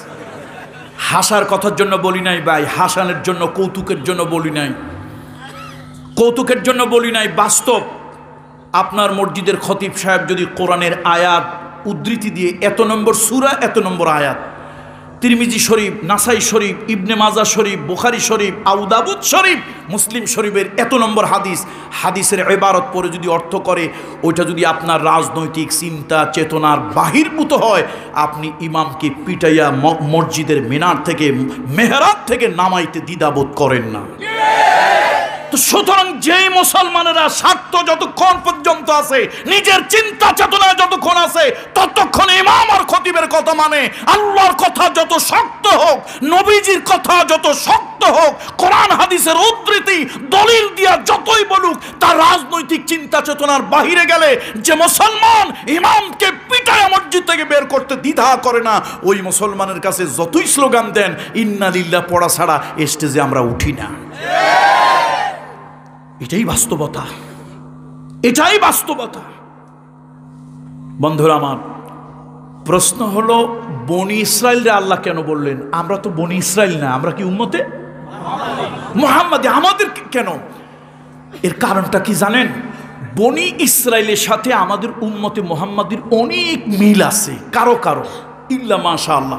বনি ইসরাইলের প্রধান গুণ ছিল তারা জিলাফির মতো সোজা মানুষ ছিল। কিসের মতো সোজা মানুষ? একদম জিলাফির মতো সোজা। জিলাফি সোজা না? আচ্ছা আচ্ছা, জিলাফিতে পেঁচ, তাহলে বুঝতে পারছেন আপনারা। এই বনি ইসরাইলের ভিতরে যত পেঁচ, পৃথিবীতে যত উম্মত আদম আলাইহিস সালাম থেকে এসেছে, বনি ইসরাইলের ভিতর মতো এত বেশি আল্লাহর নিয়ামত কোন উম্মত পায় নাই। ওলামায়ে কেরাম বলেন আমি কত ভুল বললাম না সঠিক বললাম? সব থেকে বেশি আল্লাহর প্রত্যক্ষ নিয়ামত মান্না সালওয়া বনি ইসরাইল পেস। আকাশ থেকে খাদ্য তাদের জন্য এসেছে, আল্লাহ তাআলা তাদেরকে নীল নদ পার করেছেন, সমুদ্র পার করেছেন আল্লাহ তাআলা, 12টি গোত্রের জন্য 12টি রাস্তা আল্লাহ তাআলা তৈরি করে দিয়েছেন। পৃথিবীতে অন্য কোনো উম্মতের জন্য এরকম হয় নাই। এত কিছুর পরও ওই চরিত্রটা ছিল কুত্তের লেজের মতো, চুঙ্গার মধ্যে 12 বছর ভরে রেখে চুঙ্গা টান দিয়ে বের করছে, দেখে যেই সেই। আল্লাহ মাফ করুন, আল্লাহ মাফ করুন। নাউযু বিল্লাহি মিন যালিক। ওদের অনেক চরিত্রের বদ দিক আমাদের ভিতরে আছে, অথচ এই পৃথিবীতে যত উম্মত আসছে সব উম্মত থেকে মুহাম্মদ রাসূলুল্লাহর মতো শ্রেষ্ঠ উম্মত, এই উম্মতের মতো দামি উম্মত, এই উম্মতের মতো মর্যাদাশীল উম্মত আল্লাহর সৃষ্টির ভিতরে দ্বিতীয় আরেকটা নাই। আল্লাহু আকবার। আল্লাহ তাআলা তাদেরকে দিয়ে আমাদেরকে বুঝাইছেন। আসুন এবার সব কথা বাদ, আমরা ডাইরেক্ট কোরআনের কথা শুরু করি। وَإِذَا أَخَذْنَا مِيثَاقَ بَنِي إِسْرَائِيلَ لَا تَعْبُدُونَ إِلَّا اللَّهَ। তোমরা স্মরণ করো, আমি বনি ইসরাইল থেকে 8টা ওয়াদা নিয়েছিলাম। ও আমার হাবিবের উম্মত, আমার নবী মুহাম্মদ রাসূলুল্লাহ সাল্লাল্লাহু আলাইহি ওয়াসাল্লাম, আমার হাবিবে কিবরিয়ার উম্মত, তোমরা শুনে নাও, তোমাদের কাছ থেকেও আমি 8টা ওয়াদা চাচ্ছি। প্রথম হলো লা তা'বুদুনা ইল্লাল্লাহ, আমি আল্লাহ ছাড়া কারো ইবাদত করবে না, কারো বন্দেগী করবে না, কারো দাসত্ব করবে না। ইবাদত হবে আল্লাহর, বন্দেগী হবে আল্লাহর, গোলামি হবে আল্লাহর, হুকুমের তাবেদারি হবে আল্লাহর, মাথা ঝুঁকাবে একমাত্র আল্লাহর কাছে, আল্লাহ ছাড়া আর কারো ইবাদত করবে না। কারো ইবাদত নয়, না কোনো পীরের, না কোনো পরীর। বলুন, না কোনো পীরের, না কোনো পরীর, না কোনো দরগার, না কোনো দুর্গার। কোনো দরগার ইবাদত চলবে না, কোনো দুর্গার ইবাদত মুসলমান করতে পারে না। হিন্দু ভাই, আমি তাকে সম্মান করি। কেন সম্মান করি? আল্লাহ রাসূল অন্য কোন ধর্মের লোকের উপরে ধর্ম ভিন্ন হওয়ার কারণে নবীজি অত্যাচার করেননি, সাহাবীরা অত্যাচার করেননি। আল্লাহ নবী অন্য কোন ধর্মাবলম্বীদের উপরে জ্বালাও পোড়াও, ভাঙচুর, অগ্নি সংযোগ, তাদেরকে জোর করে ধর্মান্তরিত, এই আদর্শ নবীজি শিক্ষা দেননি। প্রশ্ন হলো, হিন্দু তার ইমান আকীদা অনুযায়ী 1000 বার কোটি বার করুক, তার ধর্মের ব্যাপারে, তার দেবদেবীর ব্যাপারে কোনো মন্তব্য করতে আল্লাহর হাবিব আমাকে নিষেধ করেছে। কি বলুন, কথা ঠিক কিনা? সাহাবীরা জিজ্ঞেস করলো, ইয়া রাসূলুল্লাহ, তাদের দেবদেবী নিয়ে আমরা কেন কথা বলবো না? রাসূল বললেন, তাদেরটা নিয়ে তোমরা কথা বললে তারা তোমার আল্লাহ আর রাসূল নিয়ে কথা বলবে। ইসলামে পরধর্ম সহিষ্ণুতা, অন্য ধর্মের মানুষের প্রতি মানবিক সম্মান। রাসূলুল্লাহ সাল্লাল্লাহু আলাইহি ওয়াসাল্লাম সাহাবীদেরকে নিয়ে বসে আছেন, একটা মৃত লাশ তার আপনজন স্বজনেরা নিয়ে আসছে, অশ্রু সজল নয়নে, ব্যথায় বেদনায় ব্যথাতু হৃদয়ে একটি লাশ নিয়ে আসছে। রাসূলুল্লাহ দেখে সহানুভূতি জানালেন, আল্লাহর নবী উঠে দাঁড়ালেন। আল্লাহু আকবার। সাহাবীরা বলল, ইয়া রাসূলুল্লাহ, কেউ বলল, ইয়া রাসূলুল্লাহ, এটা একটা বিধর্মীর লাশ, অমুসলিমের লাশ। নবীজি অসন্তুষ্ট হলেন, রাগ করলেন। আল্লাহ নবী বললেন, অমুসলিম হতে পারে, সে তো একটা মানুষ। সে একটা কি? একটা মানুষ। একটা মানুষ, তার আপন জনেরা শোকাতুর, বেদনায় হৃদয়টা তাদের জর্জরিত, তাকে নিয়ে যাচ্ছে। আমি মানবতার শিক্ষক মুহাম্মদুর রাসূলুল্লাহ সাল্লাল্লাহু আলাইহি ওয়াসাল্লাম দেখে একটু দাঁড়িয়েছিলাম। সুতরাং কথা আমার স্পষ্ট, হিন্দু ভাই কার পূজা করবে এটা তার ধর্মের, তার ডিসিশন, তার চিন্তা। কথা কি আপনি বুঝতেছেন না? বুঝতেছেন না? কিন্তু মুসলমানের জন্য 1000 বার বলি, কোটি বার বলি, ফাঁসির মঞ্চে যদি চড়াও, তারপরে বলবো মুসলমানের জন্য না কোনো দরগার ইবাদত আর না কোনো দুর্গার ইবাদত। ইবাদত হবে আল্লাহর। ইবাদত কার হবে? কোনো পীরের ইবাদত হবে না, কোনো পরীর ইবাদত হবে না। কোরআনুল কারীমের ভিতরে অসংখ্যবার আল্লাহ তাআলা এই কথাটা বলেছেন, ওয়া'বুদুল্লাহ, ওয়া'বুদুল্লাহ, আল্লাহর ইবাদত করো, আল্লাহর গোলামি করো। নফসের গোলামি নয়, শয়তানের গোলামি নয়, তাগুতের গোলামি নয়। ইবাদত মাথা ঝোঁকানো, মস্তক অবনত করা, যাচনা করা, কামনা করা, যা হোক ইবাদত আল্লাহ। ওই যে আজকে আমরা মেরাজের কিছু কথা শুনেছিলাম, ওই মেরাজের আলোচনা শুরু হয়েছিল 14 দফা কর্মসূচি। ওয়াকাদা রাব্বুকা আল্লা তা'বুদু ইল্লা ইয়্যাহু ওয়া বিল ওয়ালিদাইনি ইহসানা।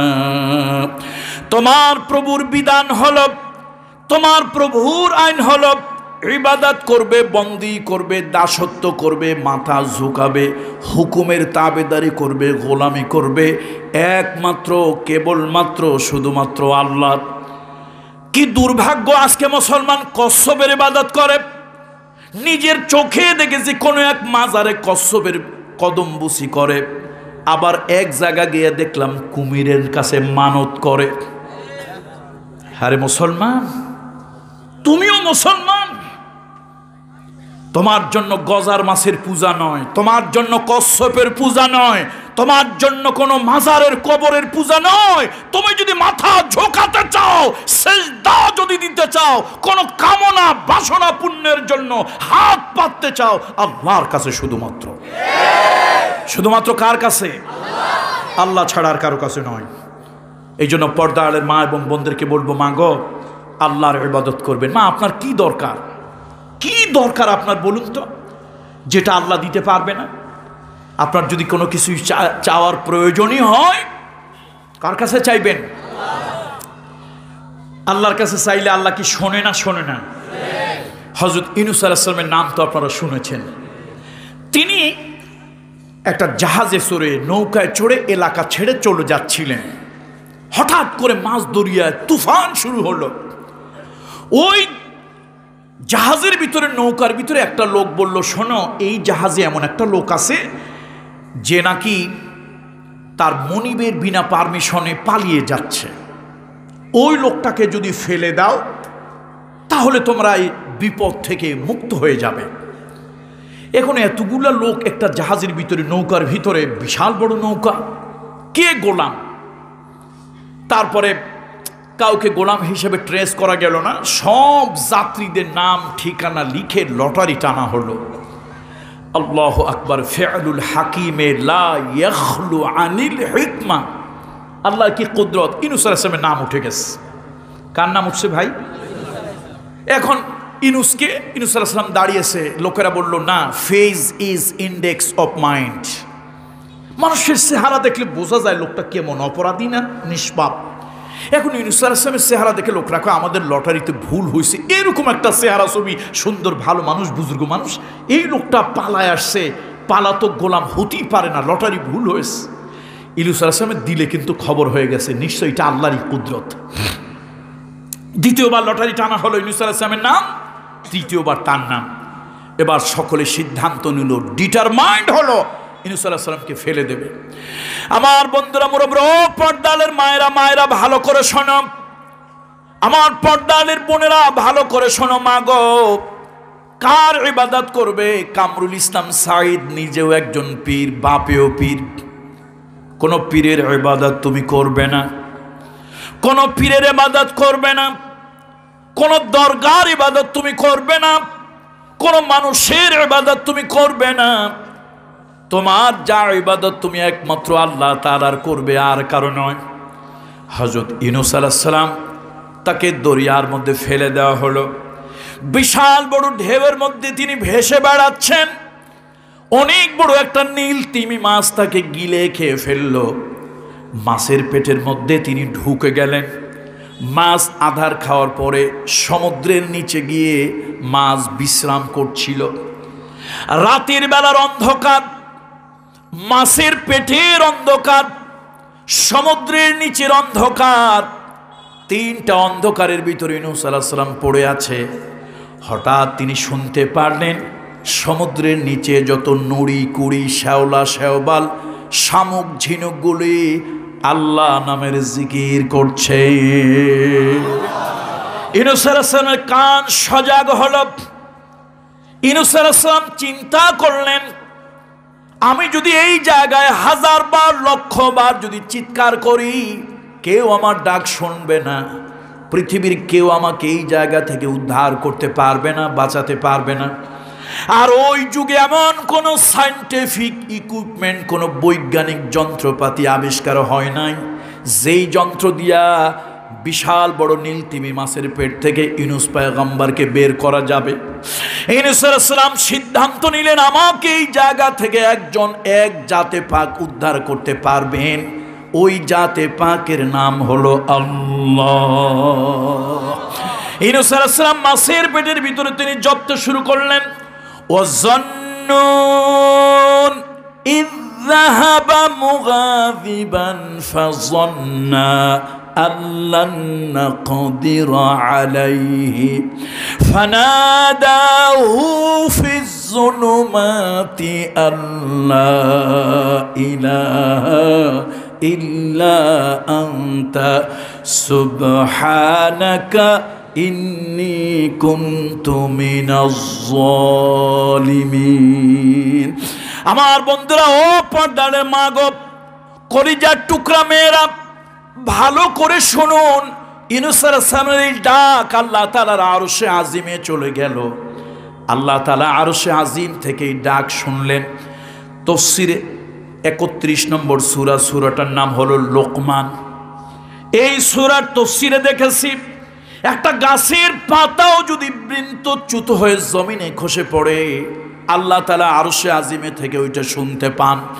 7 তবক জমিনের নিচে কোনো একটা প্রাণী যদি অসুস্থ রুগ্ন হয়ে আল্লাহ বলে ডাক দেয়, আমার আল্লাহ তাআলা বলেন ওই ডাক আরশে আজিমে বসে আমি শুনতে পাই। ইউনূস আলাইহিস সালাম ডাকলেন, আল্লাহ তাআলা তার ডাক শুনলেন। মাছের পেটের ভিতরে প্রচন্ড ব্যথা শুরু হয়ে গেল। মাছ অস্থির হয়ে গেল, টিকতে পারলো না। সমুদ্রের ভিতরে দৌড়াদৌড়ি ছোটাছুটি করলো, সমুদ্রের চড়ায় উঠে গেল, বমি করলো। ইউনূস আলাইহিস সালামকে সমুদ্রের চড়ায় ফেলে দিয়া মাছ আবার দরিয়ায় চলে গেল। আল্লাহ তাআলা বলেন, ফাস্তাজাবনা লাহু ওয়া নাজ্জাইনাহু মিনাল গাম্মি ওয়া কাযালিকা নুনজিল মুমিনিন। আমার ইউনূসের ডাক আমি শুনলাম। গভীর বিপদ, কঠিন বিপদ, সমুদ্রের নিচে মাছের পেট থেকে তাকে উদ্ধার করলাম। ওয়াদাল্লাহি হক, আল্লাহর ওয়াদা সত্য, আল্লাহ মিথ্যা বলেন না। ও আমার মায়েরা, ও মায়েরা, বোনেরা, কলিজার টুকরা মেয়েরা, খবরদার, বিপদে পড়ে কোনো মাজারে গিয়ে চাইবে না, কোনো জটওয়ালা চটওয়ালা ফকিরের কাছে গিয়ে চাইবে না। বিপদে যদি পড়ো, মুসিবতে যদি পড়ো গো মা, আমি একজন পীরের আওলাদ, পীর হইয়া তোমারে বলে গেলাম, মা গো তুমি ঘরের কোনায় জায়নামাজ বিছাও। ও মা, আল্লাহ ওয়াদা করেছেন। বোন গো, আল্লাহ ওয়াদা করেছেন। আমার ওয়াদা মিথ্যা হতে পারে, আরেকজনের ওয়াদা মিথ্যা হতে পারে। ওয়াদাল্লাহি হক, আল্লাহর ওয়াদা হলো সত্য।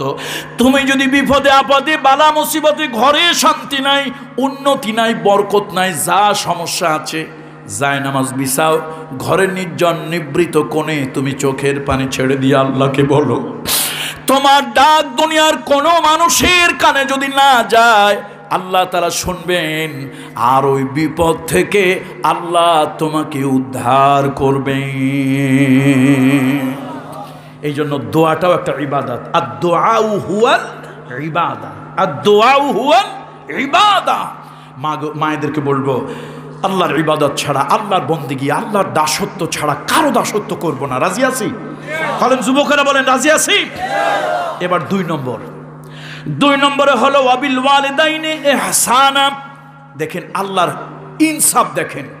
এখন একটা প্রশ্ন আসতে পারে, হুজুর কোরআনের পৃষ্ঠায় পৃষ্ঠায় শিরক করার জন্য আল্লাহ নিষেধ করলো, তো আল্লাহ তারপরে নবীকে না এনে বাপ মারে কেন আনলো? বলেন প্রশ্ন আসে কি আসে না? আল্লাহ তাআলা তারপরে কারে আনছে? বাবার মাকে এনেছে। আমি জানি না আপনাদের এলাকায় হিন্দু বৌদ্ধ খ্রিস্টান কোনো উপজাতি আছে কিনা, আমি জানি না। আছে? আচ্ছা, যদি থাকেন আমি ওই ভাই এবং বন্ধুদেরকে, ওই বোনদেরকে সম্মান দিয়ে বলছি, আমাদের কোরআনের একটু কথা আপনি শুনুন প্লিজ। দেখুন, আমরা অনেক সময় মনে করি, অনেকে বলে এগুলা কিছু জিনে ধরা রাজনৈতিক লোকজন আছে তারা বলে। জিনে ধরা লোক বোঝেন তো? কাউরে জিনে ধরলে সে কি নিজের কথা কয় না জিনের কথা কয়? এখন আমাদের দেশে এরকম কিছু লোক আছে যাদেরকে জিনে ধরছে, ওরা কখনো নিরপেক্ষ চিন্তা করতে পারে না। ওই জিনে শিক্ষা দিছে, কয় কোরআন হলো সাম্প্রদায়িক কিতাব, এটা দিয়ে সব ধর্মের লোক চালানো যায় না। এটা একটা মিথ্যা কথা। বলেন এটা কি? চিৎকার দিয়ে আওয়াজ দিয়ে বলেন এটা কি? মিথ্যা কথা। তার কারণ কোরআন সবার জন্য। কোরআন কার জন্য? নামাজের কথা আমার কোনো অমুসলিম ভাইরা যদি এই এলাকায় থাকেন, আবাসিক এলাকায়, আমি আপনাদেরকে সম্মান দিয়ে বলি, এই বুকে আদর করে জড়িয়ে ধরে বলি, আপনি ভাববেন না আপনি অমুসলিম বলে ইসলাম কোরআন হাদিস আপনার উপরে বাঁকা চোখে তাকিয়েছে, কোনো অসম্মানজনক আচরণ করেছে, এমনটি নয়। দেখেন আমার কোরআনের ইনসাফ, দেখেন আল্লাহর ইনসাফ। নামাজ রোজার কথা, শরীয়তের কথা মুসলমানের জন্য বলেছে। কার জন্য বলেছে বলেন তো? মুসলমানের জন্য। কিন্তু সামাজিক বিধান এবং মানবাধিকারের কথা যখন এসেছে, আপনারা মনে মনে ভাববেন কোরআন মুসলমানের না, কোরআন আপনারও। মানবিক অধিকারের কথা যখন এসেছে, অমুসলিমের কথাও আল্লাহ বলেছেন। সামাজিক কোনো কথা যখন এসেছে, আল্লাহ তাআলা অমুসলিমের কথাও উল্লেখ করেছেন। যেমন ধরুন, ওয়াসাইনাল ইনসান, আমি মানব জাতিকে নির্দেশ দিচ্ছি। কাকে নির্দেশ দিচ্ছি? দেখেন এখন আল্লাহর শব্দ চয়ন দেখেন। আল্লাহ যদি বলতেন ওয়াসাইনাল মুসলিমিন ওয়াসাইনাল মুত্তাকিন ওয়াসাইনাল মুসাল্লিন, আমি নামাজিকে, মুত্তাকিকে, ইমানদারকে বলতেছি না। আল্লাহ বলছে মনুষ্য পদবাচ্যে বিবেচিত যারা মানুষ, আমি তাদেরকে বলতেছি হিন্দু, তুমি হিন্দু হতে পারো, তুমি মানুষ, তোমার জন্য বলছি। খ্রিস্টান, তুমি খ্রিস্টান হতে পারো, তুমি মানুষ, তোমার জন্য বলছি। বৌদ্ধ, তুমি বুদ্ধিস্ট হতে পারো, তোমার জন্য বলছি। এই পৃথিবী যাদের কারণে দেখেছো তারা হলো মা আর বাবা। তারা কে? খবরদার, ও মুসলমানের সন্তান, ও হিন্দু সন্তান, ও বৌদ্ধের সন্তান, ও খ্রিস্টানের সন্তান, ও উপজাতির সন্তান, আমি আল্লাহ স্পষ্ট ডাইরেক্ট নির্দেশ দিচ্ছি, তোমার মা বাপের সঙ্গে ভালো ব্যবহার করবে, মানবিক আচরণ করবে। খবরদার, মা বাপকে ঘাট ধরে রাস্তায় ফেলে দেবে না, বৃদ্ধাশ্রমে ঠেলে দেবে না, খবরদার। দেখছেন? আর এই কোরআন নাকি সাম্প্রদায়িক। কিছু জিনে ধরা রোগীরা বলে আপনি আকীদা না পাল্টাইলে নামাজ রোজা করিয়া কোনো 4 পয়সার কোনো লাভ হবে না, আকীদা আগে পাল্টান। বন্ধুরা আমার, মুরব্বীরা আমার, 2 নম্বরে আল্লাহ তাআলা বললেন ওয়াবিল ওয়ালিদাইনি ইহসানা। এবার আল্লাহকে প্রশ্ন করলাম, আল্লাহ আপনার পরে আপনি মা বাপকে কেন আনলেন? ও আল্লাহ, আপনার পরে মা বাপের কথা কেন বললেন? আল্লাহ বলেন শোনো, এই জন্য মা বাপের কথা বললাম। এই মা বাপ না থাকলে সুন্দর পৃথিবী দেখতা না। এই মা বাপ না থাকলে সুন্দর পৃথিবীর লালন পালন যদি না করত, সুন্দর পৃথিবীর রূপরস অনুভব করতে পারতে না। আমি আল্লাহ তাআলা ইনসাফ করি, ন্যায় বিচার করি, সুবিচার করি। আমি আল্লাহ তাআলা তোমার মা বাপকে দিয়ে লালন পালন করাইয়া আমি আল্লাহ তাআলা তোমাকে বড় করেছি। হামালাতুহু উম্মুহু ওয়াহানান আলা ওয়াহানিন ওয়া ফিসালুহু ফি আমাইন আনিশকুরুলি ওয়ালি ওয়ালিদাইক ওয়া ইলাইয়াল মাসির। আল্লাহ তাআলা বলেন তোমার মা বাপের সঙ্গে ভালো ব্যবহার করবে, এটা আমি আল্লাহর নির্দেশ। আমার শুকরিয়া আদায়ের জন্য, মা বাপের শুকরিয়া আদায়ের জন্য। এই জন্য যুবকদেরকে বলে, ও যুবকেরা, ও যুবকেরা, অনেক জায়গায় যুবকেরা আমার কাছে আসে, হুজুর একটা তাবিজ দেন, আপনি পীর সাহেব, পীরজাদা, পীরের ছেলে, আপনি একটা তাবিজ দেন, বিদেশে যাব দোয়া করেন, ব্যবসায় উন্নতি হয় না। ও যুবকেরা, আমি তোমাদেরকে তাবিজ দিচ্ছি, আল্লাহর কোরআন হাতে নিয়ে কসম করে বলতেছি, কামরুল ইসলাম সাঈদ কোনো তাবিজ লিখে দিলে আমার তাবিজ বেহুদা হতে পারে, মিথ্যা হতে পারে, কিন্তু আমার রহমতের নবী, দো জাহানের সর্দার মুহাম্মদুর রাসূলুল্লাহ সাল্লাল্লাহু আলাইহি ওয়াসাল্লাম, আল্লাহর নবী কোনো তাবিজ দিলে কিয়ামত পর্যন্ত এটা বেহুদা, মিথ্যা হবে না। কত ঠিক কিনা বলুন? যুবকেরা শোনো, তাবিজ দিয়ে যাচ্ছি, 2টা কাজ করো। তোমার রিজকের ভিতরে বরকত হবে, তোমার হায়াতের ভিতরে বরকত হবে। রাসূলুল্লাহ সাল্লাল্লাহু আলাইহি ওয়াসাল্লাম বলেছেন, মা বাপের প্রতি ইহসান, রক্তের আত্মীয়তার বন্ধন বজায় রাখা, এই দুইটা কাজে হায়াত বেড়ে যায়। এই দুইটা কাজে আল্লাহ তাআলা রিজকের ভিতরে ওয়াসাআত, রিজকের ভিতরে প্রশস্ততা আল্লাহ তাআলা দিয়ে দেন। বলুন সুবহানাল্লাহ। এই জন্য এই দুইটা কাজ আমাদেরকে করতে হবে। সর্বশেষ একটা কথা বলি, এই পয়েন্ট শেষ করব। সহিহ বুখারীর একটা বর্ণনা, সহিহ বুখারীর হাদিস, মান আরাদা ওয়ালিদাইহি ফাকাদ আরাদাল্লাহ ওয়া মান আসখাতা ওয়ালিদাইহি ফাকাদ আসখাতাল্লাহ। যে সন্তান মা বাপের সাথে সুন্দর সদাচরণ করলো, সন্তুষ্টি অর্জন করলো, ওই সন্তান যেন আল্লাহর সাথে আল্লাহর সন্তুষ্টি অর্জন করলো।